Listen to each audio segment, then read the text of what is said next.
Alright everyone, time for floor number 4. Now, this floor is actually my favorite floor in either the Tower of Valmy or the Lagdao Ruins, just because of the gimmick that they have here. Right now I'm just messing with items because some people's items broke and all that jazz. I don't equip Garrick because I don't notice him until sometime right around, I think now.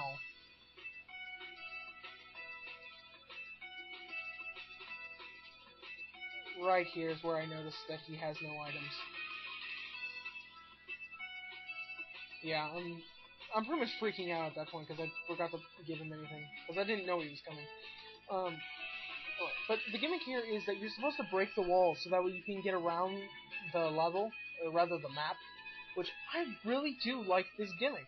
I really don't think it's used very much at all in the entire Fire Emblem series, which I find, or at least the English release ones, which I find to be really, really sad because I really enjoy having it.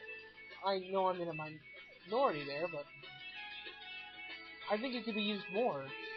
I mean, it makes sense within context. I can even think of like having special gimmick weapons, such as, siege weapons, like, besides the ball throw, and use it to break down walls, so that way you could gain access through maps faster and everything. It would certainly give you a new strategic option as far as both defending and going on the offensive, simply because the enemy could have it too. Like I said, it could be a really cool concept, but overall wall breaking is not used very much in the English series, at least.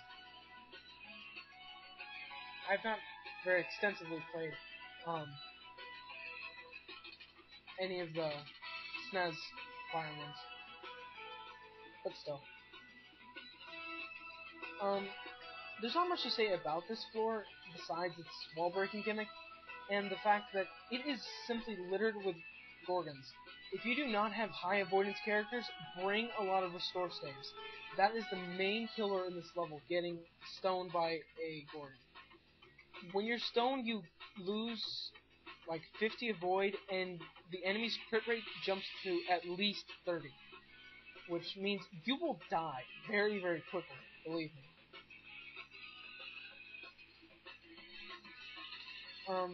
Let me see. The two chests in this level really do suck. They don't really give, rather, in this run, they didn't give anything that useful. Let me see. I'm not sure what to say, because this floor is really, really big, which is another thing I like, though it's sort of undermined by the fact of just how much walls there are. And since there's only very specific points that you can break them, it sort of undermines my entire spiel about being an interesting gimmick.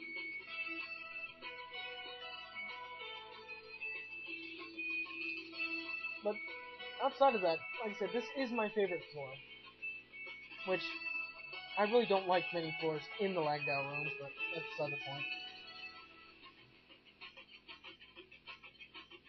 Anyway, now we're moving on to get the final chest. Not final chest, but you know what I mean. Here's where I realized that I can't bring people along with me, or rather, I can't have anyone do rescuing, which kind of sucks. That's the only problem with using body rings for increasing con to not lose weapon speed or whatever. You kind of lose out on a lot. Dragon Spear. Actually, that is kind of good, especially considering what the 10th floor of the Lagdao Ruins is. Anyway, level 5. This is, in contrast, my least favorite, simply because the gimmick here is that the poison traps from chapter 31 in Fire Emblem 7, where it would poison you, yeah, that's what this floor is. Except for the fact that there are a ton of monsters everywhere, and it's not nearly as good. And I say that mostly because these poison traps are literally everywhere. And they're in the most inconvenient spots possible, making progression really, really hard. Let me change this because this was on the first one. This one. Yeah.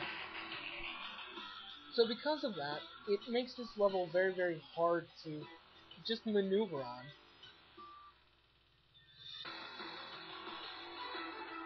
It makes progression very slow, at least if you don't want to get poisoned. Well, getting damaged by these poison jets really doesn't do that much damage. The fact that they poison you does two things. One of which, obviously, is the damage that you take from being poisoned. But at the same time, it also has the effect of causing the turns to last longer. Which, that was really bugging me when I was recording this, because, obviously, the time limit, and I was like, ugh. It's because I couldn't get to the... It was just eating up a lot of my time. Just because, even sped up, it takes a minute for it to actually work. Ice cap, that's a little weird. Anyway. What to say about this?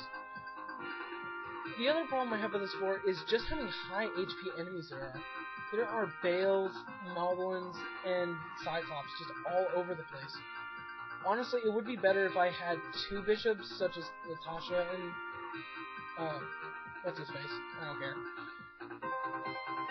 Just because then I would be blowing through this quite easily.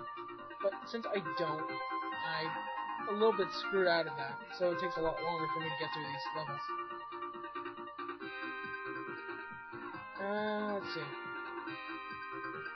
The other issue I have with this floor is it's very cramped. Sort of like the last level in that having all these walls everywhere really does cause a lot of discomfort in just movement because of all the walls being there.